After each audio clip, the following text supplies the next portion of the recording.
اللہ رب العزت دیکھتا ہے، سنتا ہے، وہ یہ طاقت رکھتا ہے کہ جو چاہے کرے اور جب جس وقت جس کو جس چیز سے چاہے نواز دے.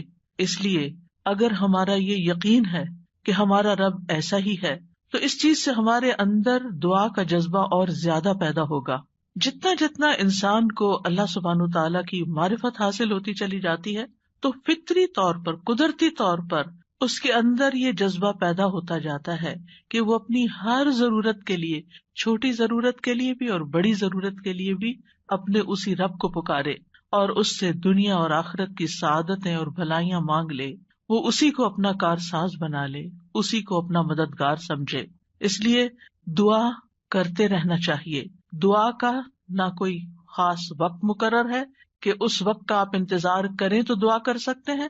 نہیں، آپ ہر وقت دعا کر سکتے ہیں، اور نہ ہی اس کے لیے کوئی خاص قسم کا عمل کرنے کی ضرورت ہے کہ وہ عمل کریں گے تو ہی دعا کر سکتے ہیں. نہیں، اور نہ ہی اس کے لیے کسی زبان کی پابندی ہے کہ صرف آپ عربی میں ہی دعا کر سکتے ہیں. آپ اردو میں، اپنی مدر ٹنگ میں، کسی بھی زبان میں آپ دعا کر سکتے ہیں.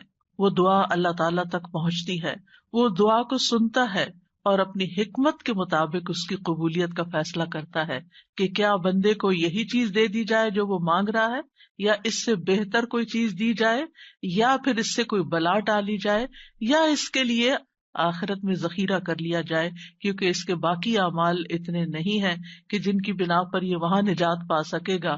تو اسے دنیا میں اس کی من پسند چیزیں دینے کی بجائے اس کے لیے آخرت میں اعمال کا ذخیرہ کر دیا جائے تاکہ اس کی آخرت میں نجات ہو سکے.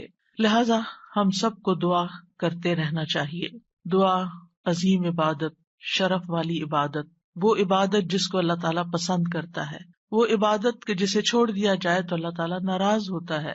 دعا توحید کی بنیاد ہے، یہ ہمیں اپنے رب سے قریب کر دیتی ہے. اس سے ہماری مشکلات آسان ہوتی ہیں، تکلیفیں دور ہوتی ہیں، ہمیں برکتیں حاصل ہوتی ہیں. لہذا جو مشکلات سے نکلنا چاہتا ہے وہ دعا کو اپنے لیے لازم کر لے، کیونکہ اللہ تعالیٰ ہی پریشانیوں کو دور کرتا ہے. امن یجیب المضطر اذا دعاہ ویکشف السوء، بھلا کون ہے جو لاچار کی فریاد رسی کرتا ہے جب وہ اسے پکارتا ہے اور اس کی تکلیف کو دور کر دیتا ہے. تو جو شخص بھی مشکلات سے، پریشانیوں سے نجات چاہتا ہے اس کے لیے ضروری ہے کہ وہ دعا کو لازم کر لے، کیونکہ اللہ تعالیٰ ہی پریشانیاں دور کرتا ہے.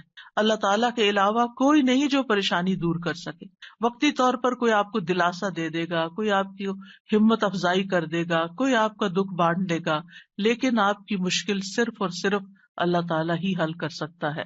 وَإِن يَمْسَسْكَ اللَّهُ بِضُرٍّ فَلَا كَاشِفَ لَهُ إِلَّا هُوَ وَإِن يَمْسَسْكَ بِخَيْرٍ فَهُوَ عَلَى كُلِّ شَيْءٍ قَدِيرٌ. اگر اللہ تجھے کوئی تکلیف پہنچائے تو اس کے سوا اسے کوئی دور کرنے والا نہیں، اور اگر وہ تجھے کوئی بھلائی پہنچائے تو وہ ہر چیز پر پوری طرح قادر ہے. ہم دیکھتے ہیں کہ عام طور پر لوگ مشکل وقت میں اللہ تعالیٰ کے سوا سب کو بھول جاتے ہیں. آخر میں انسان صرف اللہ ہی کو یاد کرتا ہے، اور یہ صرف مسلمان کے ساتھ ہی نہیں، نان مسلمز کے ساتھ، شرک کرنے والوں کے ساتھ، الحاد کا رستہ اختیار کرنے والوں کے ساتھ بھی یہی معاملہ ہے. اور اس میں ہم دیکھتے ہیں کہ ایک مرتبہ جب اکرمہ بن ابی جہل نبی صلی اللہ علیہ وسلم سے بھاگ کر کشتی پر سوار ہو گئے، مکہ سے بھاگ گئے اور پھر جزیرۃ العرب چھوڑنا چاہا، اور جس کشتی پر بیٹھے وہ سمندر کے بیچ میں جا کر ڈوبنے لگی. تو کشتی کے مالکوں نے کہا کہ لوگوں اخلاص کے ساتھ دعا کرو. اخلاص کا مطلب یہ ہے کہ بتوں کو بھول جاؤ اور صرف اللہ سے دعا کرو، اس لیے کہ اس کے ڈوبنے کو صرف اللہ ہی بچا سکتا ہے. تو اس وقت چونک اٹھے کہ اسی چیز کی دعوت تو ہمیں محمد صلی اللہ علیہ وسلم دے رہے ہیں. اس وقت انہوں نے عہد کیا کہ اگر آج اے رب تو مجھے بچا لے گا تو پہلا کام میں یہ کروں گا کہ میں محمد صلی اللہ علیہ وسلم کے ہاتھ میں اپنا ہاتھ دے دوں گا، میں اسلام قبول کر لوں گا. اور پھر آپ جانتے ہیں کہ اکرمہ بن ابی جہل نے کس اخلاص کے ساتھ اسلام قبول کیا. تو دعا کی قبولیت ہی ان کے اسلام کا ایک ذریعہ بنی. اور دعا کرنے کی 3 صورتیں ہیں. ایک تو یہ کہ اللہ تعالیٰ کی توحید بیان کرنا، جس میں انسان کہتا ہے یا اللہ لا الہ الا اللہ لا الہ الا انت سبحانک انی کنت من الظالمین. یہ دعا کا ایک طریقہ ہے. یہاں آپ صرف اللہ تعالیٰ کی توحید بیان کر رہے ہیں، اپنی کوتاہیوں کا اعتراف کر رہے ہیں. پھر اسی طرح آپ کہتے ہیں ربنا، اے ہمارے رب. یہاں بھی آپ اپنے رب کو رب کہہ کے پکار رہے ہیں، گویا اللہ تعالیٰ کی تعریف کر رہے ہیں. اور پھر دوسرا طریقہ یہ ہے کہ اللہ تعالیٰ سے انسان صرف بخشش کا سوال کرتا رہے اور رحمت کا سوال کرتا رہے، جیسے استغفر اللہ استغفر اللہ استغفر اللہ. کیونکہ اگر آپ کی بخشش ہو گئی تو آپ کے راستے میں جتنی بھی مشکلات ہیں وہ خود بخود حل ہونا شروع ہو جائیں گی. یعنی آپ کو اس وقت کہنے کی ضرورت نہیں ہوگی کہ یار اب مجھے یہ چاہیے، مجھے وہ چاہیے. آپ صرف یہ کہتے ہیں کہ اللہ وہ گناہ جو میرے اور تیرے بیچ میں حائل ہو گئے ہیں، جو تیری رحمت تک مجھے پہنچنے نہیں دے رہے، یا رب تو ان کو دور کر دے، تو مجھے معاف کر دے. اور یہ چیز انسان کی مشکلات دور کرنے کا ذریعہ بن جاتی ہے اور اس کی حاجات پوری ہونے کا ذریعہ بن جاتی ہے، جو بھی اس کی زندگی میں کوئی حاجت اور ضرورت ہوتی ہے. اسی طرح کبھی آپ اللہ سے صرف رحمت کا سوال کر رہے ہوتے ہیں، یا حی یا قیوم برحمتک استغیث، صرف رحمت مانگ رہے ہوتے ہیں. کیونکہ اگر اللہ سبحانہ تعالیٰ کی رحمت آ جائے تو ساری مشکلات ہی آسان ہو جائیں، پھر تو کوئی غم ہی نہ رہے، کوئی پریشانی ہی نہ رہے. اور تیسرا طریقہ ہے کہ انسان اللہ تعالیٰ سے اپنی دنیاوی حاجات مانگے یا آخرت کی ضروریات مانگے، جیسے اے اللہ مجھے مال دے، اے اللہ مجھے اولاد دے، اے اللہ مجھے گھر دے، اے اللہ مجھے گاڑی دے. اور صحابہ اتنی چھوٹی چھوٹی چیزیں میں مانگتے تھے، جیسے جوتی کا تسمہ اگر ٹوٹ گیا تو بھی اللہ سے مانگتے تھے. چھوٹی سے چھوٹی ضرورت سے لے کے بڑی سے بڑی ضرورت تک براہ راست اللہ تعالیٰ سے مانگی جا سکتی، اور اس میں کوئی عیب کی بات نہیں، کوئی گناہ کی بات نہیں. وہ آپ کا رب ہے، وہ سب سے زیادہ آپ کا خیر خواہ ہے، لہٰذا آپ اس سے نہیں مانگیں گے تو کس سے مانگیں گے؟ اور وہ جو سب کچھ دینے پہ قادر ہے، اس سے نہیں مانگیں گے تو کس سے مانگیں گے؟ لہٰذا اس کو پکارتے رہنا چاہیے. تو نمبر 1 طریقہ صرف اللہ کی توحید بیان کرنا، اللہ کی تعریف کرتے رہنا. عرفہ کے دن کی سب سے بہترین دعا کیا ہے؟ لا الہ الا اللہ وحدہ لا شریک لہ لہ الملک ولہ الحمد وہو علی کل شیء قدیر. اس میں کیا مانگا آپ نے؟ کچھ بھی نہیں. آپ نے صرف اللہ کی توحید بیان کی ہے، لا الہ الا اللہ کہا ہے، وحدہ کہا ہے، لا شریک لہ کہا ہے، اپنے آپ کو اللہ کے لیے خالص کیا ہے. یہ دعا ہے. اور پھر دوسرا یہ کہ استغفار اور رحمت کی دعا. اور تیسرا کوئی بھی ضرورت جو ہو کسی بھی زبان میں، کسی بھی چیز کی، روحانی، جذباتی، مادی، دنیا کی، آخرت کی، کوئی بھی چیز وہ مانگتے چلے جائیں. ہم دیکھتے ہیں کہ انبیاء علیہ السلام اپنی حاجات اللہ تعالیٰ کے سامنے رکھتے تھے، مشکل وقت میں اللہ تعالیٰ کی طرف رجوع کیا کرتے تھے. کانوا اذا فزعوا الی الصلاۃ، یہ حدیث ہے مسند احمد کی، کہ انبیاء پر جب بھی کوئی پریشانی آتی تو وہ نماز کی طرف متوجہ ہو جاتے تھے، نماز پڑھنے لگتے تھے. اور کل ہم نے پڑھا تھا کہ دعا کی 2 بڑی قسمیں ہیں، دعائے عبادت اور دعائے مسئلہ. کہ عبادت بھی بذات خود دعا ہے، دعائے حال ہے، یعنی ہم ایسی حالت میں ہیں، ایسی عبادت میں ہیں کہ جو اللہ کی رحمت کو ہماری طرف متوجہ کر رہی ہے. انسان سب سے زیادہ اللہ کے قریب کہاں ہوتا ہے؟ سجدے کی حالت میں، اقرب الیہ. لہٰذا خوب وہاں دعا کرنی چاہیے. تو نماز بذات خود پریئر ہے، اس کو کہتے بھی پریئر ہے. صلاۃ کا معنی بھی دعا ہے، تو وہ تو دعا کا مجموعہ ہے. اسی لیے وَاسْتَعِینُوا بِالصَّبْرِ وَالصَّلَاةِ، جب انسان پر کوئی مشکل آئے تو فوراً نماز کی طرف جائے اور نماز پڑھ کر اللہ تعالیٰ سے دعا بھی کرے. اور بذات خود اگر نوافل پہ نوافل بھی پڑھ رہا ہے یا طویل قیام کر رہا ہے، طویل سجدہ کر رہا ہے، تو یہ بھی ایک طرح سے دعا یا عبادت ہی کی حالت میں ہے. انبیاء علیہ السلام کی دعائیں کیوں قبول ہوئی؟ ہم ایک کے بعد ایک پیغمبر کے بارے میں قرآن مجید میں پڑھتے ہیں اور ہر پیغمبر کی دعا کے بارے میں پڑھتے ہیں کہ وہ قبول ہو گئی. کیوں؟ انہم کانوا یسارعون فی الخیرات ویدعوننا رغبا ورہبا. 2 کام تھے ان کے. ایک تو یہ کہ وہ نیکی کے کاموں میں بہت جلدی کرتے تھے، یسارعون فی الخیرات. تو دعاؤں کی قبولیت کے لیے کیا ہے؟ نیکیوں میں جلدی کریں، نیکیوں میں دوڑ لگائیں، نیکیوں میں آگے بڑھیں. وَيَدْعُونَنَا رَغَبًا وَرَهَبًا، اور وہ ہمیں پکارتے تھے رغبت کے ساتھ بھی اور رہبت کے ساتھ بھی، امید کے ساتھ بھی اور خوف کے ساتھ بھی. تو انسان کو اپنے رب کو امید اور خوف دونوں طریقوں سے پکارنا چاہیے. تو ہم دیکھتے ہیں کہ آدم علیہ السلام پر جب پریشانی آئی، شیطان کے کہنے میں وہ آ گئے اور پھر انہوں نے دعا کی، ربنا ظلمنا انفسنا وان لم تغفر لنا وترحمنا لنکونن من الخاسرین. کہ اے ہمارے رب، ہم نے اپنی جانوں پر ظلم کیا، اگر تو نے ہمیں نہ بخشا، ہم پر رحم نہ کیا تو ضرور ہم خسارہ پانے والوں میں سے ہو جائیں گے۔ تو کیا ہوا؟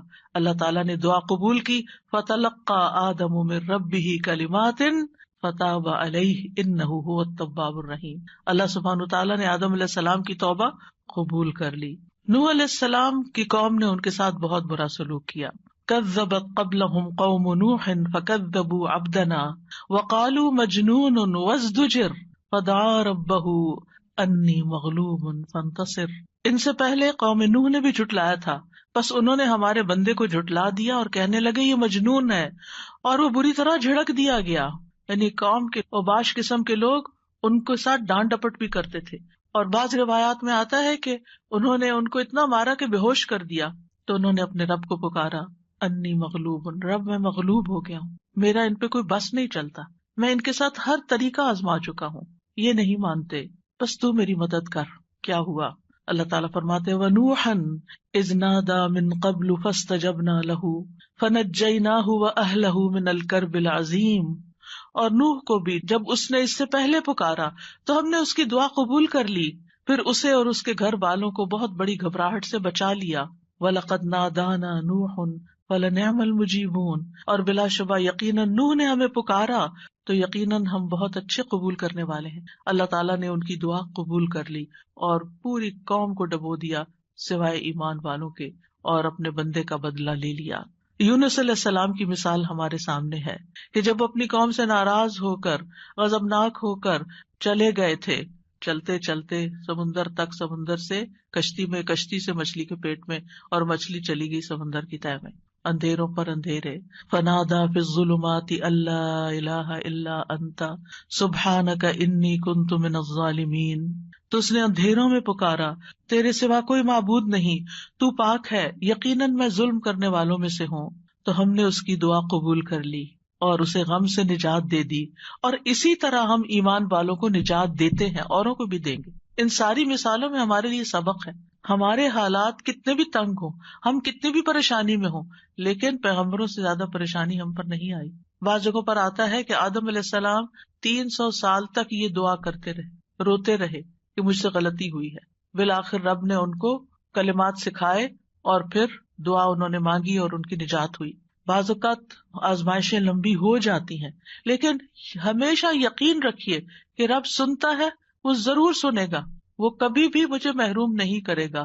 لم اکم بدعائک رب شقیہ، تجھ سے مانگ کر اے رب میں کبھی بھی نامراد نہیں ہوا، تو ضرور سننے والا ہے۔ پھر ایوب علیہ السلام 18 سال تک ایک بیماری میں مبتلا رہے ہیں۔ وَأَيُّوبَ إِذْ نَادَى رَبَّهُ أَنِّي مَسَّنِيَ الضُّرُّ وَأَنْتَ أَرْحَمُ الرَّاحِمِينَ فَاسْتَجَبْنَا لَهُ فَكَشَفْنَا مَا بِهِ مِنْ ضُرٍّ وَآتَيْنَاهُ أَهْلَهُ وَمِثْلَهُمْ مَعَهُمْ رَحْمَةً مِّنْ عِنْدِنَا وَذِكْرَىٰ لِلْعَابِدِينَ۔ اور ایوب جب اس نے اپنے رب کو پکارا کہ بے شک مجھے تکلیف پہنچی ہے اور تو رحم کرنے والوں میں سب سے زیادہ رحم کرنے والا ہے، تو ہم نے اس کی دعا قبول کر لی، بس اسے جو تکلیف تھی دور کر دی، اور اس کے گھر والے اور ان کے ساتھ اتنے ہی اور عطا کر دیے اپنے پاس سے رحمت کے طور پر۔ ان لوگوں کے لیے یاد دہانی ہے یہ جو عبادت کرنے والے ہیں۔ یعنی بعض اوقات انسان سوچتا ہے میں عبادت بھی کرتا ہوں، میں اللہ تعالیٰ کی حرام کردہ چیزوں سے بھی بچتا ہوں، لیکن میں دعا کرتا رہتا ہوں مگر میری دعا نہیں سنی جاتی، معلوم نہیں کیوں۔ اب دیکھیے کس طرح یعقوب علیہ السلام سال ہا سال تک، بعض روایات میں 40 سال اور بعض میں اس سے بھی زیادہ وقت کے لیے وہ بیٹے سے جدا ہوئے تھے، اور مسلسل دعا کرتے رہے، مایوس نہیں ہوئے۔ اللہ تعالیٰ نے بالآخر ان کی دعا سن لی۔ چھوڑنا نہیں، پیچھے نہیں ہٹنا۔ ایوب علیہ السلام نے کہا تھا انی مسنی الضر وانت ارحم الراحمین، اللہ مجھے تکلیف پہنچی ہے اور تو سب سے بڑا رحم کرنے والا ہے، تو سب مہربانوں میں سے بڑھ کر مہربان ہے، تو مہربانی نہیں کرے گا تو اور کون کرے گا۔ تو یہاں انہوں نے اللہ تعالیٰ کی رحمت کی فریاد کی۔ پھر ابراہیم علیہ السلام مشکل ترین حالات میں اللہ تعالیٰ پر توکل کرتے ہیں۔